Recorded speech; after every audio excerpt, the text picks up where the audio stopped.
Powell's mark still reverberating in the market. Let's talk about it. Hello everybody, Joe Werpik coming at you.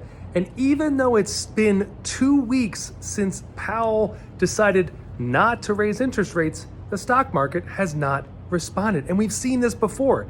It seems to be that the stock market listens to what Powell has to say, then goes a little nutty for a few weeks, and then we return to normal. Let's examine this and see what's happened 3 out of the last 4 times that Powell spoke. Going back to January, the 2 weeks after Powell spoke, markets were negative 5%. In March, during his remarks, again, we saw the same thing, flat to negative response 2 weeks after he decided to raise interest rates. And most recently in June, when he decided to not raise interest rates, 2 weeks later, we're still seeing markets basically flat. Why is this?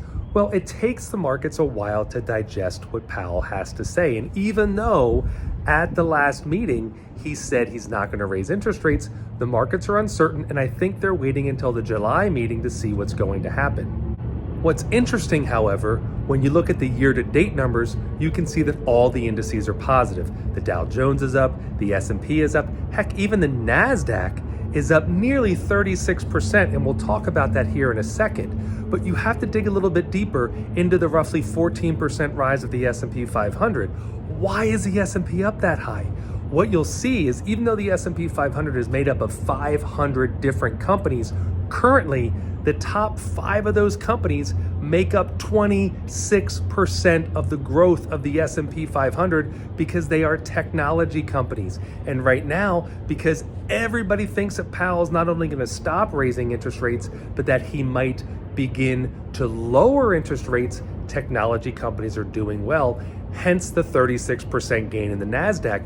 But remember, if we go back to the peak of the NASDAQ, December of 2021, the NASDAQ is still down 9.79%. So it just came out of correction territory. The S&P 500 still down. The Dow Jones is barely breaking even. So even with the increases we've seen in the markets, they still have a ways to go to recover. We had a great day today. It'll be interesting to see what happens over the next few weeks, and really interesting to see what happens at the end of July when the Fed meets again.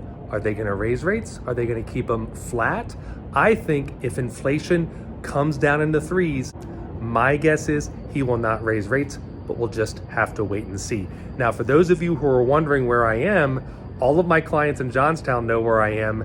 Maybe some other people can guess, but today I am coming to you live from the top of the incline plane in Johnstown, Pennsylvania. And the reason I'm shooting from here is one of my clients, TJ, made the recommendation, hey, you shoot from all over the world, Joe, why don't you give some love to Johnstown? So here I am in Johnstown. If you take a look over here, you can actually see the plane, the incline plane there. The train is not currently running, but man, this is a beautiful view from up here. So TJ, thank you for the recommendation. I hope you enjoy the video.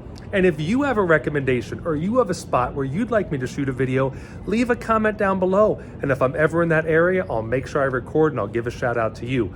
So if you like videos like this, check out some of my other videos. Make sure you subscribe to see future videos. Leave a comment down below about ideas for videos or future spots you'd like me to shoot a video.